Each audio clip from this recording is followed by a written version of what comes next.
ሼም የሚይዛችሁ ሴቶች ካላችሁ አሁን የምነግራችሁ ነገሮች ከተገበራችሁ እመኑኝ ከሁለት ደቂቃ ባላነሰ ጊዜ ውስጥ ሼማችሁን ማጥፋት ትችላላችሁ።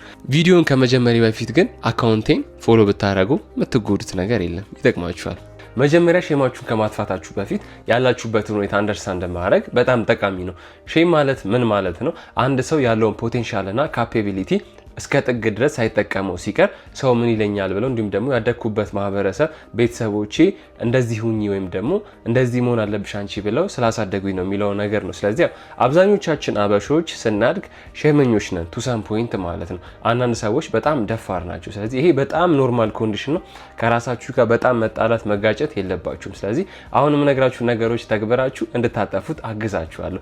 የመጀመሪያው የሚሆነው ምንድነው? አንድ የምትፈሩትን ነገር ሁሌ መተግበር አለባችሁ። ለምሳሌ አሁን አዲስ ሰው ስትሬንጀር መታወቅ የምትፈሩ ከሆነ ቀላል ነው በጣም። እንዴት ነው ማድረግ ያለባችሁ? በታክሲ የምትሄዱ ከሆነ ወይም ደግሞ በራይድ እንዲሁም ደግሞ ባንክ ወይም ደግሞ ፐብሊክ ኤሪያዎች ላይ ስትሄዱ ጠጋ ብላችሁ ኮንቨርሴሽን መፍጠር። ሰላም እንዴት ናችሁ? ስሜ እንደዚህ ይባላል፣ እንደዚህ ነው የምሰራው፣ ምን ላይ ነው የምትሰራው ወይም ደግሞ ምን ላይ ነው የምትሰራው ብላችሁ ስሞል ቶኮችን በማውራት ኮንቨርሴሽን ክሬት በማድረግ ከሰው ጋር የመግባባት ችሎታችሁን በመጨመር ፍርሃታችሁን እንድታስወግዱ ይጠቅማችኋል።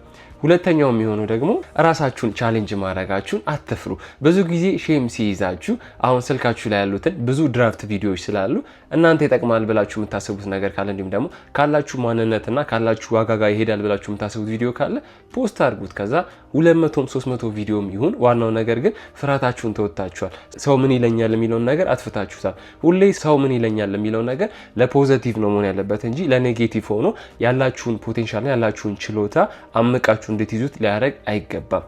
ሁሌ ሰራችሁ አልሰራችሁም ሰው ስለናንተ ማውራቱ አይቀርም። ስለዚህ ጥሩ ነገር እየሰራችሁ ህልማችሁን ለማሳካት ስትሄዱ ሰው ቢያወራ ለናንተ ደንታ ሊኖረው አይገባም ማለት ነው።